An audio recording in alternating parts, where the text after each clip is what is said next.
Salut les amis, est-ce que vous allez bien? Une opportunité sur le BTC USD. BTC USD, puisque nous sommes le week-end, on peut que travailler sur TradingView sur la crypto. Bon, là, j'ai pris cette position depuis hier soir dans la nuit. Et voilà. Voilà qui est en train de continuer à courir là. Et là, j'ai fait un break-even juste là. J'ai mis un break-even là. Alors, même si ça retourne, c'est pas grave. On n'aurait pas perdu quoi. On aurait encaissé. Alors, mais je m'apprête sur M1. J'essaye de regarder les confirmations sur M1. M1, ça a formé encore un break of structure, un BOS. Et normalement, c'est en train de retourner. Mais voilà, ça a encore continué son chemin. J'aurais pu prendre une autre position ici parce qu'il y a une autre confirmation ici qui montre qu'il y avait une autre prise de position quelque part là. Et là, c'est venu prendre le fair value gap. Là, il y a un fair value gap ici. C'est venu, ça n'a pas retesté sur la ligne de tendance. Ça a plutôt pris le fair value gap baissier. Ça a touché le fair value gap baissier qui est là. Et ça a retourné. Voilà ça. Ici, là, ça a retourné. Ici, là, il y avait une belle confirmation. Et ici, ça fait un autre BES.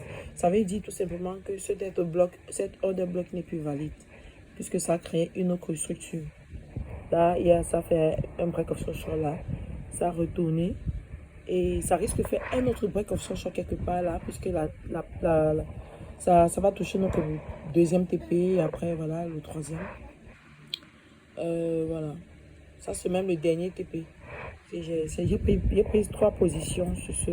Bon, pour ceux qui croient qu'on ne travaille pas le week-end, non, machin. Tant qu'il y a des opportunités à prendre, on prend sans hésiter. Tant qu'il y a les opportunités à prendre, on les prend sans hésiter. Sans hésiter. Là, ça fait un peu S. Là, ça va presque toucher ce TP. C'était sur combien? Un heure de combien là? Tout. Voilà, ici, je pense que c'est 11. Vous avez bien vu. Regardez. Et là, c'est 2. Parce qu'ici, j'ai rétréci mon stop loss. J'ai essayé de faire un good management. Donc là, ça va péter là. Et en M15, sur M15, vous voyez très bien que... Voilà, quand ça a cassé ce support là, si ça a retesté, j'aurais pu prendre une autre position là. Et oui, c'est ce que j'ai fait. Oui, j'ai pris une position, c'est la position de un R sur 11 en fait, un R de 11, voilà. Et qui va bientôt toucher son TP. Au moment où je dois sécuriser les gains, je dois mettre, je passe sur M1. J'essaye de, voilà, si ça casse, ça n'a pas cassé. Ça n'a pas cassé ce dernier lot. Donc, j'attends que ça casse le dernier lot. Si ça casse le dernier lot, je vais voir je vais trouver qu'il y a eu break of structure. Donc, mais là, je peux déjà sécuriser en mettant ici. Donc, je peux déplacer mon stop loss quelque part. Mon break even. Bon, je peux déplacer mon break even quelque part là. Bon, je vais mettre un autre.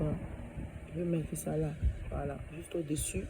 Juste au-dessus du fair value gap et de cette zone. Voilà. Alors, pensez-vous que ça va continuer à descendre? Ça va toucher mon TP final qui est juste là. Voilà. Regardez. Et après, je vais trouver d'autres opportunités d'entrée. Parce que quand tu veux faire un string trading, sur ce string trading, tu peux trouver des opportunités de day trading ou de scalping. Donc voilà. Donc la tendance baissière aussi a commencé là. Là, ça a grimpé, ça a touché la zone. Et ici, c'est en train de faire son travail. Et moi, j'ai mis mon TP final ici. Parce que je trouve qu'il y a plusieurs rebondissements. Vous voyez bien les rebondissements là. Il y a plusieurs rebondissements.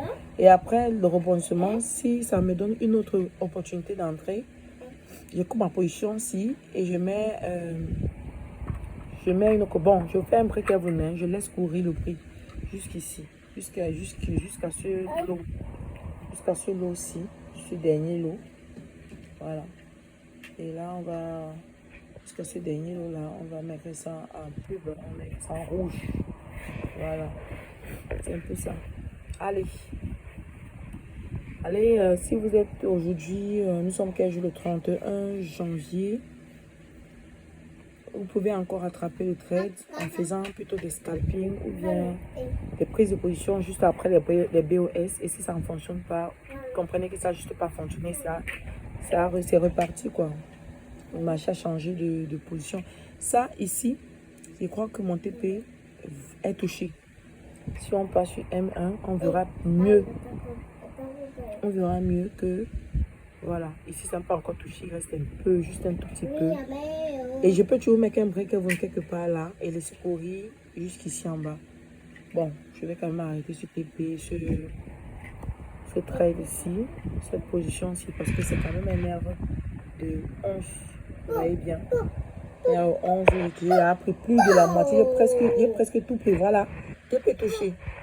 TP touché, vous voyez la ligne de prix. La ligne de prix a touché mon TP. J'ai eu un nerf de 11 sur cette position. Allez, ciao.